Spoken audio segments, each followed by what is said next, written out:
Welcome everybody to another episode of the Keeping Score podcast presented by Corwin Motors.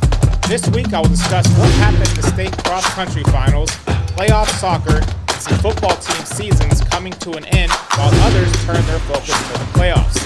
So without further ado, let's get into it. At state for cross-country, we had 3 different runners place, including a team podium finish. Columbia Falls girls team finished second at state even though they didn't have a single top 15 finisher. A very impressive effort for the Wildcats at state. In the individual races, Glacier Wolfpack had 2 top 3 runners, one on the boys and girls team.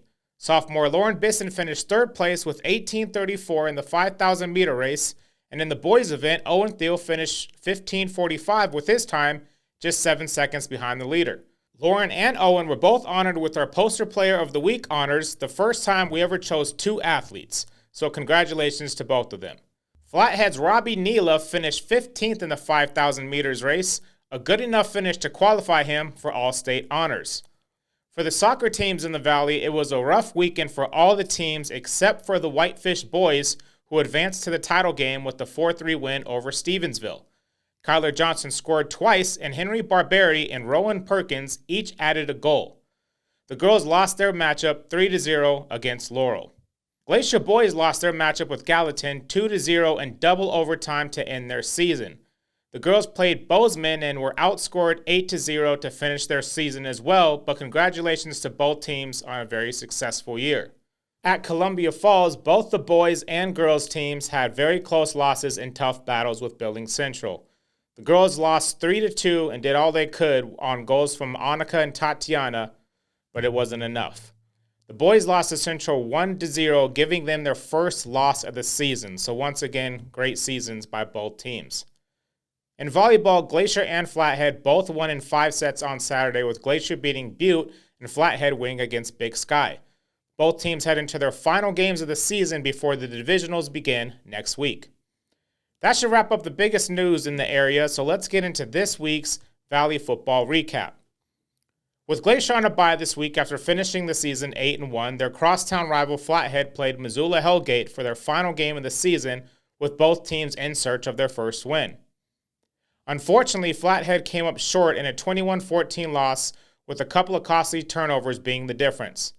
Down 21-0 in the third quarter, Flathead was able to generate some offense, with Eli Koopman throwing 2 touchdowns to bring them within a score.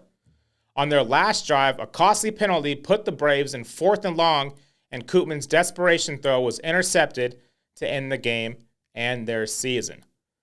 With Big Fork on a bye last week, the other 2 teams playing were Columbia Falls and Whitefish, with both of them pulling off big wins on Friday. Columbia Falls beat Ronan 45-8 with a huge performance from running back Brody Tkachuk, who rushed for 102 yards and 4 touchdowns.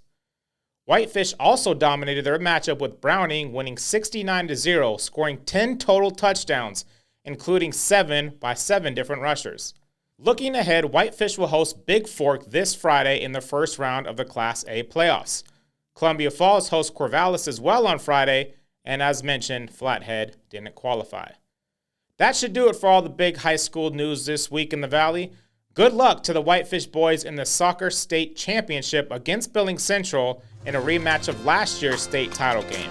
And also good luck to all the football teams in their first round of the playoffs. I once again want to thank my sponsor, Corwin Motors, and to everyone out there tuning in to the Keeping Score podcast. I'm Josh Amick, and I'll see you all next week. Until then, take care. Thanks to Corwin Motors for sponsoring the Keeping Score podcast. At Corwin Motors, they're proud to be family-driven for over 100 years. Their commitment goes beyond selling cars.